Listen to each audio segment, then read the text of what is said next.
Bonjour, je suis Pauline Buchalter, je suis productrice de petits fruits à Petit Magny en bio depuis 5 ans, principalement la fraise et la myrtille. Pour moi, m'installer en bio, c'était une évidence. Il y a premièrement la volonté de ne pas impacter l'environnement et ensuite de pouvoir effectivement proposer des produits qui sont sains aux consommateurs. Quand on s'installe en agriculture, c'est pas un métier en fait. On adopte un mode de vie quoi. Donc on essaye d'être en accord avec ses idées, avoir des principes, avoir une éthique. Pour moi, il n'y a pas de contraintes, ça oblige plutôt à travailler en équipe. Voilà. De faire appel à ses collègues, de se rencontrer, de travailler en groupe. Produire bio, ça veut dire produire en respectant la terre. Ça, c'est quand même le principe de base. Pour toute nouvelle plantation, c'est un bon amendement, une bonne préparation de la culture. Moi, dans mon cas, souvent, j'ai recours au paillage. Il faut que la plante, elle ait ce qu'il faut pour pouvoir se développer correctement. Des fois, il ne faut pas traiter tout de suite, il faut attendre, voir comment ça impacte la plante. Moi, par exemple, sur le puceron, ça dure 15 jours, 3 semaines. Il ne faut pas tout de suite se dire « Ah, tout de suite, là, j'ai un problème, je traite ». Des fois, le problème, il se règle tout seul. Ça ne sert à rien de garder des plantes qui sont en bout de course, en bout de vie, qui ne veulent plus continuer à produire. Des fois, il vaut mieux arracher une culture, la replanter plus loin, plutôt que s'acharner à essayer de faire produire une plante qui ne veut plus. C'est là qu'on va commencer à utiliser des engrais, même en bio ou tout ça. Voilà, moi je préfère faire des rotations plus régulières pour que ça pousse. Là, ce qu'il faut pour moi, après 5 années de production, c'est voilà, continuer à m'améliorer techniquement sur chaque production. Sur la myrtille, je suis pas mal. Sur la fraise, ça commence à être bien. Par contre, sur la framboise, il y a encore des progrès à faire. Ouais.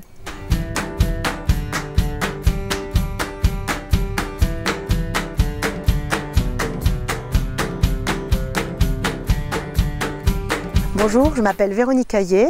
Je suis installée dans cette maison à Blamont depuis 17 ans et demi maintenant. Et j'ai décidé de faire du jardin. Et je me suis amusée aussi à faire des transformations, faire des confitures. Et au jour d'aujourd'hui, j'ai aussi ouvert une petite épicerie fine. Produire au naturel, pour moi, c'est important parce que comme j'ai 4 enfants, j'ai pas envie de mettre des produits, j'ai pas envie d'abîmer la planète. Donc, je décide de faire mes produits à moi toute seule. Donc, mes purins, d'utiliser mon compost et d'utiliser ce que la terre me donne. Les contraintes, c'est qu'on n'est jamais sûr de pouvoir produire parce que ça dépend s'il fait chaud, s'il pleut, ça dépend aussi si on a des petits insectes qui sont nuisibles, si on a des mulots qui viennent tout ronger. Les 3 règles d'or, c'est de regarder, d'observer le temps, d'observer la terre et de savoir gérer avec ce qu'on a, ce qui nous est offert. Moi, je fais des associations de plantes, moi je mélange tout et par exemple, j'ai pas beaucoup de limaces parce que mes aromates protègent. La dernière règle, c'est rotation de culture. C'est-à-dire que d'une année à l'autre, il ne faut pas mettre vos pommes de terre au même endroit, sinon vous aurez des dorifores. Je suis très sollicitée pour vendre mes confitures à plein de monde. Le problème, c'est que j'ai dit, ma confiture, elle est bonne parce que je prends le temps de la faire, parce que j'aime ce que je fais. Si je produis trop, ça ne va pas. Donc ce que je veux rester, c'est rester simple, rester petit producteur, que les gens se déplacent pour venir me voir, et puis évoluer, mais doucement.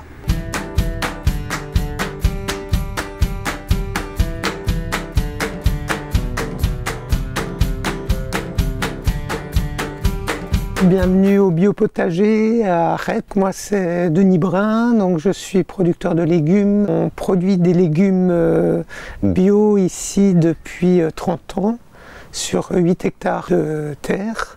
On a 40 arts de surface couverte. J'avais une sensibilité environnementale dès ma jeunesse, mais j'ai fait une formation agricole classique où là c'était la culture intensive de légumes.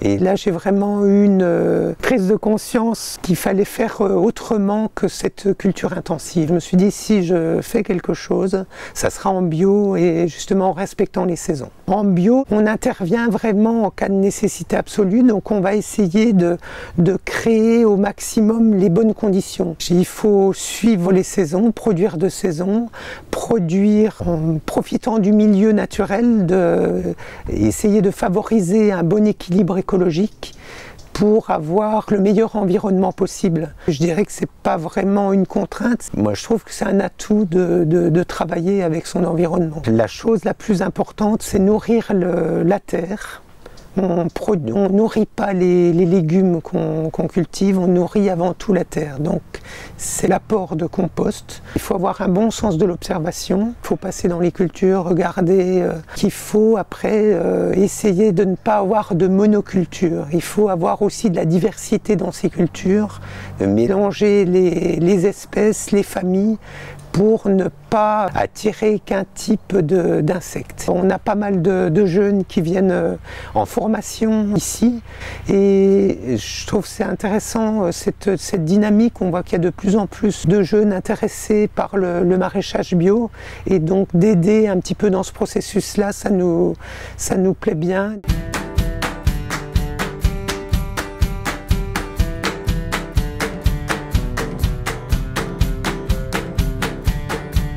Bonjour, je m'appelle Régine Collet, je suis maraîchère en agriculture biologique sur la commune de Mandeur dans le Doubs.